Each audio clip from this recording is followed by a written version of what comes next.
What is going on, everybody? Welcome into the Wager Alarm live stream. I'm Howard Bender. With me, of course, Craig Mish. It's Saturday night, and that means it's time to put our picks in for the Westgate SuperContest. Craig, we've been back and forth. We've looked at a lot of stuff here. Thoughts on some line movement that you've watched throughout the course of the week? Yeah, I think that the COVID cases seem to be ramping up a little bit, not with main players, but with some, I would say, secondary type players.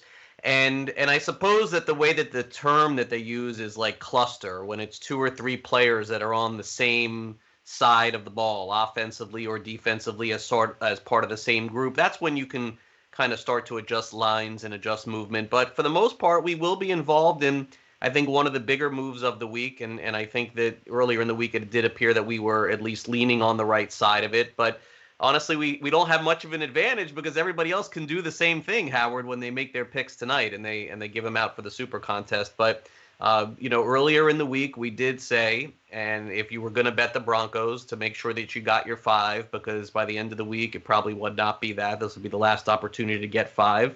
I didn't understand how the Raiders were that big of a favorite. They really didn't deserve it. You pointed out last week, or a couple days ago, that the last time they were 7-point favorites in a game last year and lost the game outright. So you're talking about 2 years of not covering a spread of a touchdown.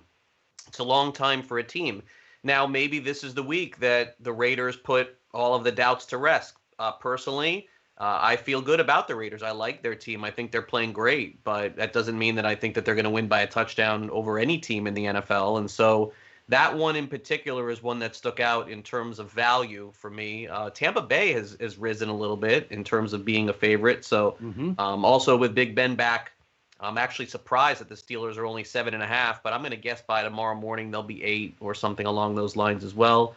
Beyond that, I don't think we saw a ton of movement. I think more or less the things are where they are. Buffalo moved a little bit only because of having a couple COVID cases. And if you watched our live stream earlier in the week, we were talking about Miami and the Los Angeles Chargers, and I think our initial lean was toward Miami. They've also been hit with a couple of players on defense that are out. Now, I know that A couple of key players on defense. Well, late today, they just announced that Kyle Van Noy is going to play tomorrow. So that was an add-on back to that. You can do that. So that was important. So we did shift around a little in our thinking over the course of the week. I think this is a tougher one. But I look at our 5 picks, and I see 3 underdogs, and I see 2 favorites, and I know we got a good shot to win. That's the way I usually see it. All right, beautiful. Well, let's just get right to it here. Let's talk about the games that we did do. Let's start it off with just going down the card here for the weekly card. First game for us that we took the Giants. They're getting 3.5 points here against the Eagles. One of the things that we talked about was just how much the Giants were actually covering. Yeah. And when you're talking about an improving defense like theirs, Philly gives up a lot of sacks, a lot of, rushed, hurried throws there from Carson Wentz. I feel like this can stay nice and close. I'll stick with the trend that the Giants are covering as dogs. Yeah, I think the Giants win the game. I'll even go one further here. I think the Giants are just as good as Philadelphia, if not better. They've been playing very well. They're covering more spreads than anybody in the NFL this season, and that's because they keep games close to the end.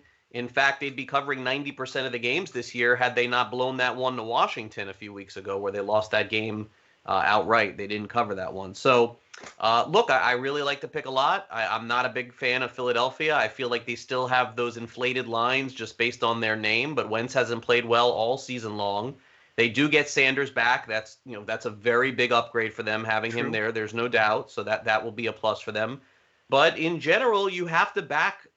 Look, you can basically go into a game and see things the same way, but if there is one distinct quarterback advantage, you're best backing the quarterback. I don't think that there is a huge advantage from Wentz to Daniel Jones. And Jones last week took a I'll differ with you on that one there. I mean, because what has Wentz done to show you anything? It's not a question of what Wentz has done. It's a question of the fact that Daniel Jones hasn't taken a step forward. Daniel Jones continues to make the same dumb mistakes that he's been making for well over a season right now. So listen, I like Daniel Jones. He held on to the ball for the first time all year. Maybe this is the beginning of that. Maybe it is. And maybe this is the beginning of things for Carson Wentz too, Craig, because he's got all his weapons back now. But I'm still siding with the Giants here. I'm not gonna throw Wentz out under the bus in comparison How many to quarterbacks in the NFL that are starting this season have been worse than Carson Wentz? how many? Oh, Yeah. several, dude. Several. 5? Let's see. I mean, do you want me to? I can count them. I can go Why Philip not? We got time. Rivers, Huh? right? Big Ben statistically has played No worse. way. No way. What are you talking about? Big Well, look Ben at the is numbers. worse than Carson Wentz? Statistically speaking, yes. Matthew Can Stafford you has provide not me that data? I will. I will. You know what? Do you want me to do it right this second? Yes, I do. I'm going to Google it myself. I can pull their names up. I can pull their pages up here. Jeez, listen to you. Now I gotta like type in names. I'll be wrong. Prove me wrong here. Who am I looking at? Big Ben? You look at Big Ben, I'll look at Carson Wentz. How about that? No. I got them both right here. It's not like I don't trust you, but dude, I don't trust you. All right, let's see. Big Ben now just under 2,000 yards. Carson Wentz 100 yards less. More or less yards than Wentz. Yeah. He has more touchdowns or less touchdowns than Wentz. Yeah, you're right. You're right. Who has more interceptions? Who leads the NFL in interceptions? I'm thinking from a fantasy perspective, not a reality perspective. Maybe that's if you lose 2 points for a pick, then you're losing points with Wentz too. Give me 5 quarterbacks. 2 points for a pick. What kind of leagues are you playing in these days? Come on. My grandpa doesn't even use -2 for an interception these days. Listen, all right, whatever. Let's go back to the point. Give me 5 quarterbacks worse than Carson Wentz. Go ahead. It's starting this year. All right. Let me look and see. Keep going. Garoppolo, definitely Garoppolo. Right. All right, I'm going. You got to eliminate that. That's not fair. What's that? Who? Dallas is not fair. Why isn't Dallas fair? Because their starters hurt. Washington is another. Okay. Bears is another. That's 3. Keep going. Drew Lock except for the last 2 games. I'll give you Drew Lock. Fine. 4. Okay. All right. Daniel Jones. 5. Okay, isn't that all you asked for was 5? I did, but we're struggling at this point. All right, let's take your pick from the Jaguars. 6. Nick Foles. I already put him in. Bears. Mitch Trubisky. No, you can only go 1 player per team. Howard. Okay, anybody off of Washington. I could go Ben DiNucci and the DiNucci brothers. I'm 5. Listen, here's the point. Anybody off of Washington. I already included them. I mentioned them. All right, so I've got 6 now. There you go. So Carson Wentz is the 24th best quarterback in the NFL. Okay. And the Philadelphia Eagles are laying 3.5 points on the road with him. No, we take the Giants. I was the one who said the Giants to begin with. I think you were fighting against your own pick. I wasn't. See, that's it. No. I wasn't fighting against my own pick. What I was saying is that Daniel Jones is not as good a quarterback right now as Carson Wentz. He maybe is not, but the bottom line is that Daniel Jones is at home and they're getting 3.5. And we're taking him. And we're taking him. I think Jalen Hurts is going to play either this year or next. Interesting. All right. Well, we'll keep just saying that it doesn't ever happen, but I'm going to keep saying it. Nobody listens to you, Craig. Nobody listens to you anymore. Look, outside of Haskins, the last 2 years, virtually every rookie quarterback has shown that they deserve to be playing in the NFL. Even Luton on Jacksonville last week. So let's give Jalen Hurts a shot here. I'm sorry, I wasn't listening to you. What'd you say? Let's give Jalen Hurts a shot. Next game we're taking on this slate here is our first favorite, and that's right. We're taking the Buccaneers. 5.5, laying 5.5 points here to the Panthers. The line is 6 right now. I think Brady comes back in a big way. I think he's got major thing to prove. This game against the Saints, which we were on the right side of last week, I think he's embarrassed. He's got his weapons. I think he comes out firing. They say you're only supposed to run on Carolina. That's the game plan supposed to be. Patrick Mahomes and Russell Wilson the last 2 weeks showed you, no, you can definitely pass on them. Tom Brady will do the exact same thing. Yeah, I'm worried only on this one that the line has gone up. I just don't know. Like that makes me nervous a little bit. I know we are getting value on this one, but I find it odd because I feel like at least from people that I listen to and intelligent people, they seem to be backing Carolina, and I don't agree with that. I agree with Tampa Bay in this spot. Anytime Brady's back has been against the wall in any situation where we've called him done, old, finished, he ends up winning. Here's the bottom line. Brady has looked bad against the Saints this season and no one else. That's the truth. Maybe the Saints just have game planned him in a way that they have figured it out. I don't know why that is. The Saints outscored the Bucs like 70-3 or whatever the score was this season. Beyond that, Brady's been a candidate for MVP of the league.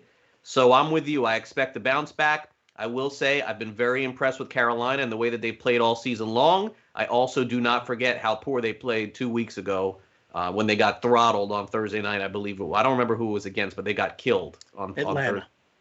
Killed by Atlanta on Thursday night. So let's not get too far ahead of ourselves. If Carolina wins 8 games, that's a massive win for them at the end of the year, and that's kind of their pace. This is not one of them. Bucs win by 10.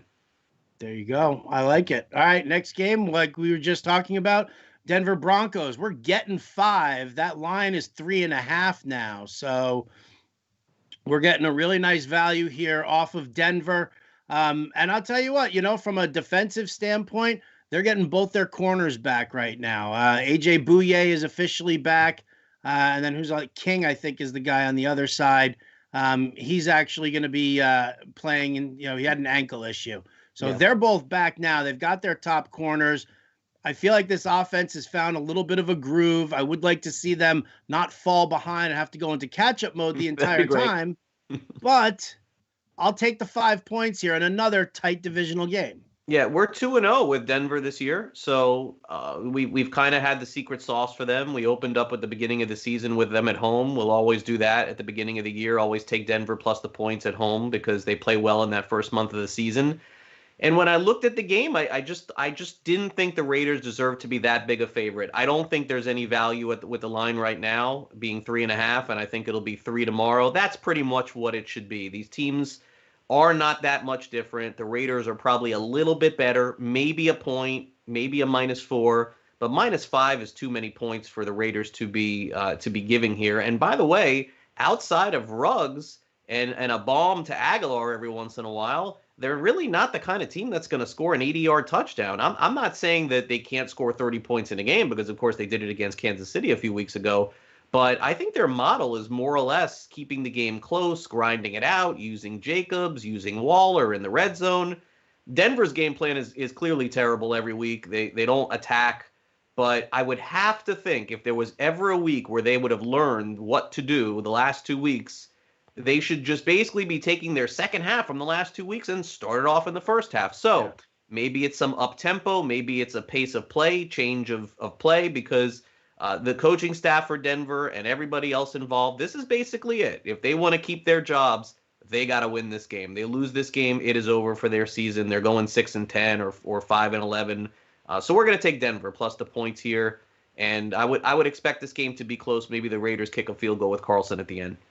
Okay, there you go. So those are the first 3, right? Giants plus 3.5, Bucks -5.5, Broncos +5. Our illustrious producers, both Matt Sells and John Mpemba, want you to know, Craig, that Lamar Jackson and Cam Newton can be added to your list of quarterbacks performing worse than Carson Wentz. Next game we're taking here. I love it. Here's what I would ask. What? Hold on. What? But here's what I would ask our illustrious producers, John Mpemba and Matt Sells. If they had the choice, would they take Carson Wentz or would they take Lamar Jackson in a one-game situation? All right, and the answer would be Lamar Jackson, I believe.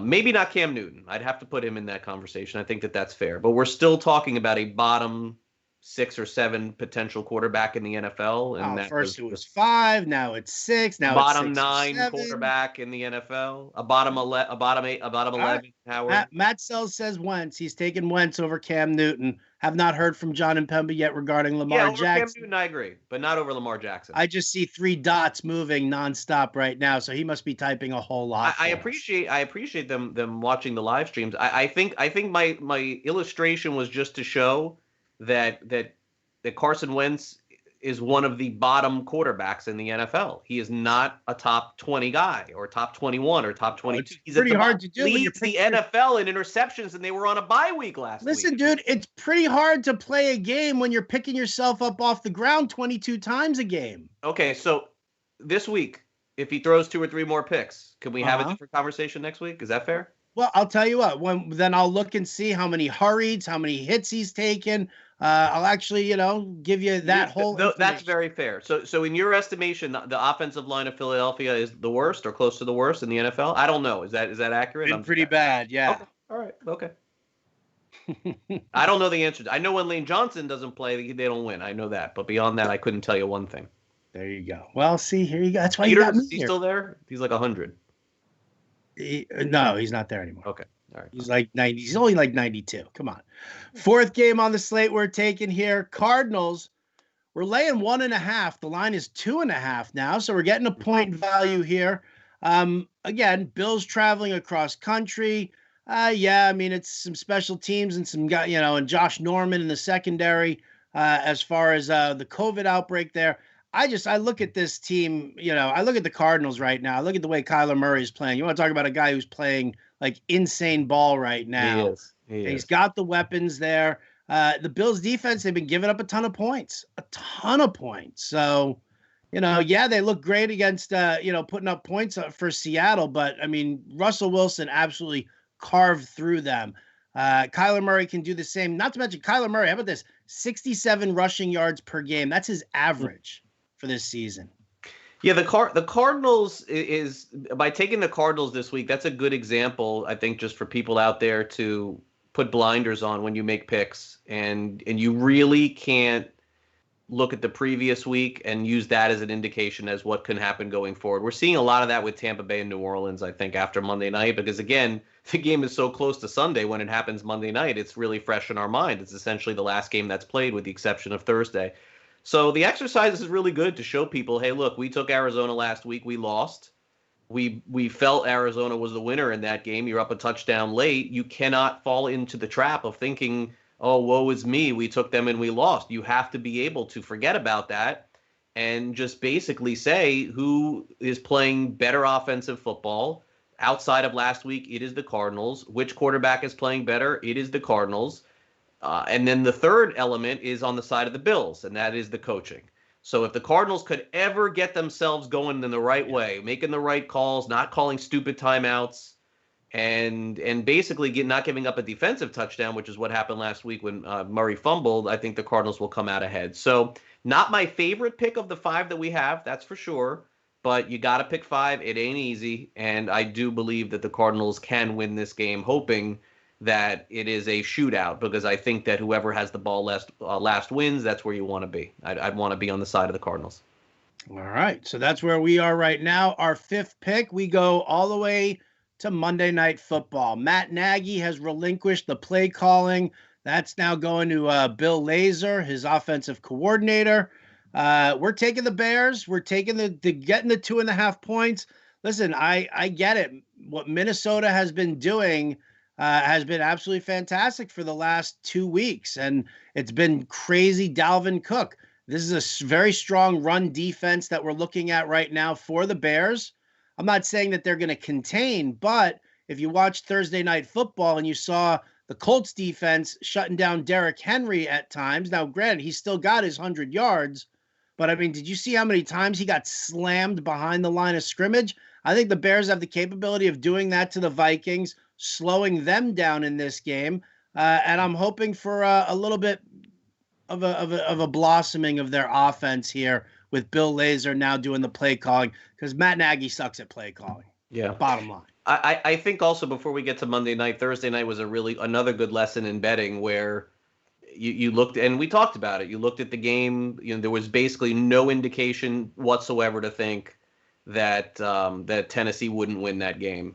And the line told you it was Indianapolis. The line told you the Colts were going to win. I mean, that's what I said Thursday night. Like, I didn't believe it, but why are the Colts favored? Well, they must be better. Tennessee's at home. They're not even favored.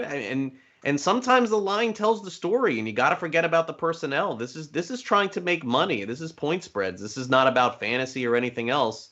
And sometimes that's all I look at is I'll just look at a line and I just throw everything else that I know away. And usually that's going to be the indicator for me, because my heart would have told me any day of the week to take Tennessee at home on Thursday night. And I was like, no.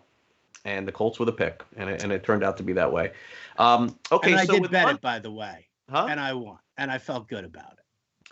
So Monday night's an interesting one. It's another home underdog. We know how much home underdogs cover. We went off that a couple of weeks ago with New England, and we took New England against the Jets. But again, we're at about almost, I think, 60% hit rate again on Monday Night Football, with the last two teams on Monday night covering, Giants and Jets back to back. Now, 2.5 is not really a key number. So essentially, you have to believe the Bears could win the game outright. You can't just say I love the 2.5. Mm-hmm. That's just stupid, because in essence the game's going to come down to a 3. It's not to say that it can't come down to a 1, but more or less 3 is the key number. 1, 1.5, 2. You're not getting a ton of value. You have to go into Monday night and say I think the Bears are going to win, and I do. I think they have a good chance to win. I don't know what the Lions were doing last week. It's almost as if they did not game plan that one, because Cousins did not throw a lot of passes. Their receivers did almost nothing. And the Vikings are going into every game basically right now saying, we're just going to run Dalvin Cook until you stop him. And I think that that's where the Bears can excel. I still don't think they're going to play well offensively. I don't see that. And I don't think personally that Laser is going to make a big difference. I believe the last time he was an offensive coordinator was with Miami, I think. And so that's why I think Lamar Miller may get more of an opportunity, because he had him or used him a lot out of the backfield. So that could be something to watch too. But I think the defense overcomes Minnesota. I'm still not buying into them. And it's Kirk Cousins on a Monday night game with tough elements in a place that he doesn't usually do well in Chicago. And I don't really have a lot more. Again, of the 5 picks, not my first, second, or third favorite, but it's a tough week. And there's a lot of tight lines, 2s and 1s all over the place. And the Bears will be our 5th pick, plus 2.5. Vikings are 4-16 in Chicago since 2000. That's another fair reason. I could have brought that to the table. Thanks. Kirk Cousins actually 0-9 on Monday Night Football. Well, thank you very much. Have a good night. He's due. Oh. He's due. He's due. So that'll cover it for us. I know that you got things to do, so I'll just wrap it up with this. Cleveland is a game that we liked going into the week. We really didn't touch on them that much or go back to them, but Cleveland -3 is 1. We liked Miami -2, but with the COVID stuff, we got off that. I'm trying to think if there was anything that I liked in particular. Another game where I think it's like the betting lesson is the Rams. I think a lot of people are going to take Seattle, feeling like Seattle's the better team. Yeah. And the line is kind of telling you the Rams are going to win the game, I think. But I also like Washington at +4 at the Westgate. You mentioned that. Yeah, Detroit is so hard to figure, man. Yeah, Detroit is really hard to. That's the one team that without a receiver, it seems like is a big deal. Like I'm not a big believer in the receivers out, they stink. Like, I mean, look how good the Saints played fine without Michael Thomas. It feels like without Golladay, the Lions can't win. It's really weird. Well, they also can't get out of their way to fix their running game. Like, they just don't trust DeAndre Swift. They got to keep running out. Yeah. Kerryon Johnson and Adrian Peterson, which is just not working. Yeah, but by the way, Kerryon Johnson did nothing last year to not get any opportunity at all. I don't understand that one. I'm not saying that he's great, but they don't even give him a chance. And look, I understand it. Matt Patricia is fighting for his job too. And this is probably honestly, if they lose this game, he's got no shot, I don't think, of coming back. But they do have a softer schedule the rest of the way. They could go 9-7 if they won a lot down the stretch, but they have not shown enough to believe that. So this is a tough week. We're going for 5-0 every week, but look, we'll be the 4-1. We'll be thrilled. 3-2. I don't think that we should be too unhappy either. This is a tougher week. All right. Well, I'm going to go in with the confidence of 4-1 or 5-0. How about that? I'll take that energy on there. You got it. Well, go have a good night and enjoy your Saturday night and best of luck tomorrow. Well, thanks so much, Craig. To you as well. Big thanks to John and Pemba, who, by the way, took all that time to me to say Lamar sucks. And per Pro Football Focus, Philly ranks 30th in pass block efficiency. Okay, so that's not good. All right. Well, there you go. That's going to do it for us, guys. You can find these picks posted over at wageralarm.com. Those will be up as soon as I get that ticket in and posted before the games start. You can check it all out there. That's going to do it for us here tonight. Big thanks to John Impemba and Matt Sells for all his work as well. For Craig Mish, I'm Howard Bender. This has been the Wager Alarm live stream. We'll catch you next time.